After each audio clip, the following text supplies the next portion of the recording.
నమస్తే, health talks with Vijitha కార్యక్రమానికి స్వాగతం.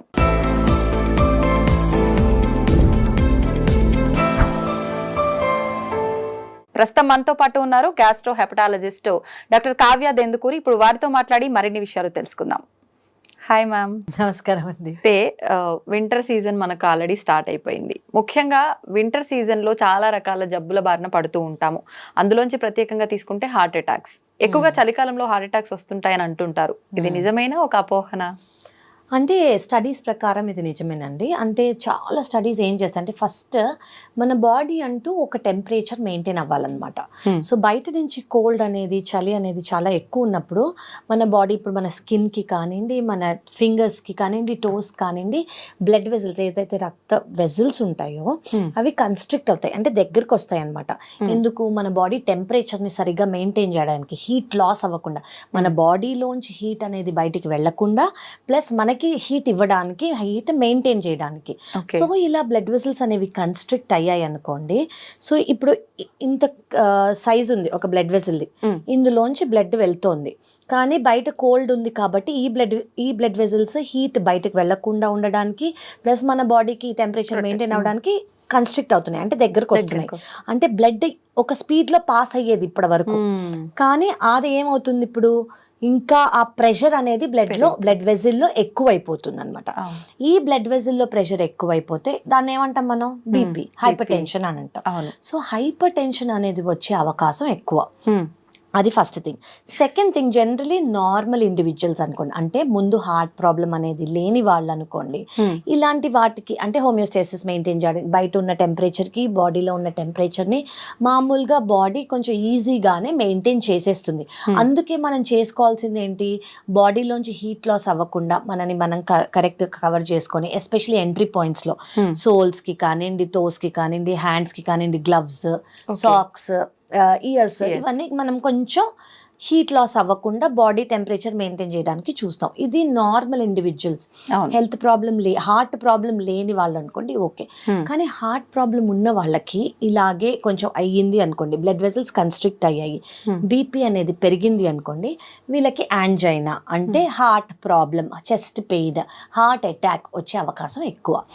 అండ్ ఇంకోటి కూడా మనం తెలుసుకోవాల్సింది ఏంటంటే, వీళ్ళల్లో హార్ట్ ఇప్పుడు బ్లాక్స్ అనేవి ఉంటాయి కొంతమందికి. హార్ట్ ప్రాబ్లంలో బ్లాక్స్ అంటే నార్మల్గా వెళ్ళే బ్లడ్ సరిగా వెళ్ళదు, లేదా హార్ట్కి పంపింగ్ కెపాసిటీ ఎక్కువ అవుతుంది. ఇప్పుడు కన్స్ట్రిక్ట్ అయిన బ్లడ్ వెసల్స్లో బ్లడ్ ప్రెషర్ పెరుగుతుంది కాబట్టి బాడీ మొత్తం బాడీకి హార్ట్ చేసే పని 1% చేసే పని అది 10%, 20%, 30% అలా పెరిగిపోతుంది.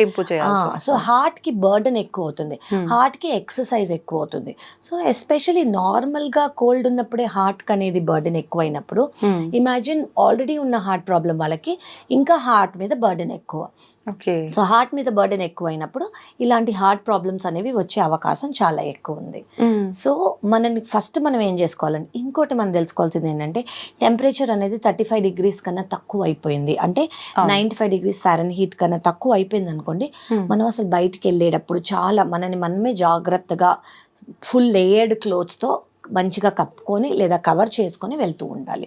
సో ఎస్, స్టడీస్ ప్రకారం మీరు అన్నట్టు హార్ట్ ప్రాబ్లం అనేది రిస్క్ అంటే వస్తుంది అని లేదు, కానీ రిస్క్ అనేది ఛాన్సెస్ ఎక్కువగా ఏ వయసు వాళ్ళలో ఈ రిస్క్ ఉంటుందంటారు మ్యామ్? అంటే జనరలీ మనము 40 ఏళ్ల కన్నా ఎక్కువ వాళ్ళలో చూడొచ్చు. సో ఎల్డర్లీ పీపుల్ అనుకోండి, ఆల్రెడీ ముందు బీపీ ఉన్నవాళ్ళు, ఆల్రెడీ ముందు హార్ట్ ప్రాబ్లం ఉన్నవాళ్ళు, ఇంకా కోల్డ్ వెదర్స్లో ఆల్కహాల్ అనేది తీసుకున్నారు, హార్ట్ ప్రాబ్లంతో అసోసియేటెడ్గా వీళ్ళకి రిస్క్ అనేది ఎక్కువ. కోల్డ్ వెదర్స్లో హార్ట్ ప్రాబ్లం ఉంది, స్మోకింగ్ అనేది ఎక్కువ చేస్తున్నారు, ఇవన్నీ కొంచెం కామన్. టెంపరేచర్ అనేది కొంచెం కోల్డ్గా ఉన్నప్పుడు ఆల్కహాల్ కానివ్వండి, స్మోకింగ్ కానివ్వండి, ముందు కన్నా డబుల్ ట్రిపుల్ అయిపోతుందని చాలా స్టడీస్ మనకి స్టేట్ చేశాయి. సో వీటి వల్ల కూడా మనకు ఆల్రెడీ ఓన్లీ ఆల్కహాల్ వల్లే హార్ట్ ప్రాబ్లమ్స్కి రిస్క్ అని ముందు తెలుసు, ఓన్లీ స్మోకింగ్ వల్ల కూడా తెలుసు. సో ఆల్రెడీ హార్ట్ ప్రాబ్లం ఉన్న వాళ్ళకి వీటి వల్ల ఇంకా రిస్క్ ఎక్కువ.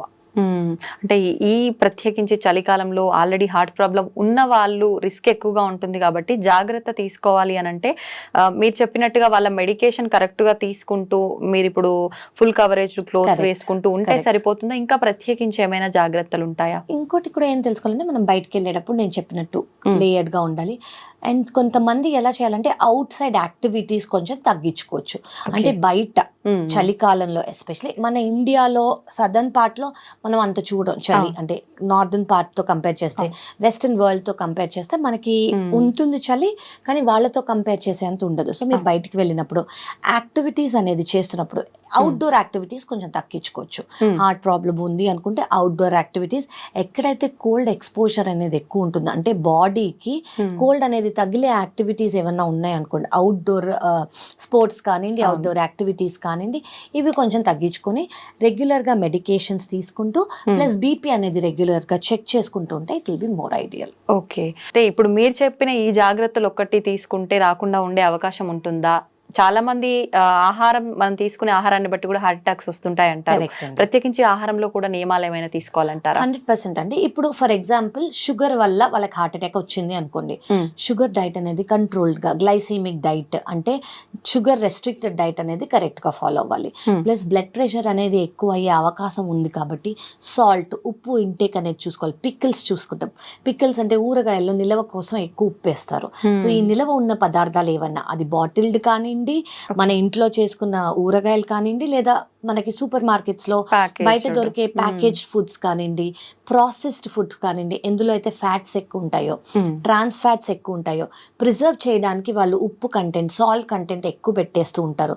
మన డైట్ లో కూడా సాల్ట్ తక్కువ చేసుకుంటూ, ఫ్రైడ్ ఫుడ్స్ అనేది అవాయిడ్ చేసుకుంటూ, రెగ్యులర్ గా ఏవైతే హార్ట్ కి మంచివి కాదో అవాయిడ్ చేస్తూ, మీ బీపీ మెడికేషన్స్, మీ షుగర్ మెడికేషన్స్ కరెక్ట్ గా తీసుకుంటూ, ఫుడ్ అనేది diabetic diet, hypertensive diet correct గా ఫాలో అయితే హార్ట్ కి ఏదైతే బర్డెన్ ఉందో, హార్ట్ పంపింగ్ కెపాసిటీ అనేది ఎక్కువ అవుతూ ఉంటుంది.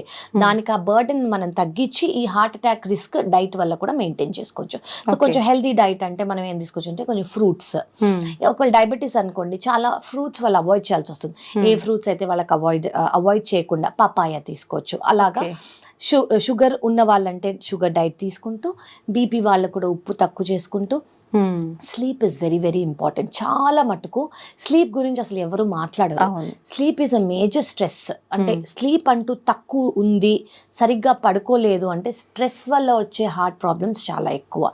సో ఈ టైమ్స్లో మీ హార్ట్ని మీరు ఇంకా బాగా చూసుకోవాలి అంటే మీ రెగ్యులర్ మెడికేషన్స్ తీసుకుంటూ, మిమ్మల్ని మీరు సరిగ్గా కవర్ చేసుకుంటూ, అవుట్డోర్ యాక్టివిటీస్కి వెళ్ళకుండా కొంచెం ఇండోర్గానే వామ్గానే మెయింటైన్ అవుతూ గుడ్ స్లీప్ అనేది మీరు తీసుకుంటే you are actually protecting your heart. Good sleep అంటే మనం ఎన్ని అవర్స్ నిద్రపోతున్నామో అది క్వాలిటీగా ఉండేటట్టుగానా, క్వాలిటీగా ఉండాలి.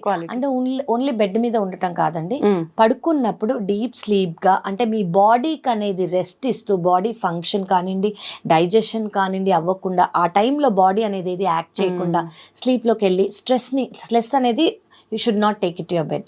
సో దాని వల్ల వచ్చే కాంప్లికేషన్స్ చాలా ఉంటాయి. సో ఇవి మీరు అవాయిడ్ చేసుకుంటే you are actually protecting your heart. Okay, thank you ma'am. చాలా యూస్ఫుల్ ఇన్ఫర్మేషన్ అయితే మా ప్రేక్షకుల కోసం అందించారు. నమస్తే. నమస్తే అండి, థ్యాంక్ యూ.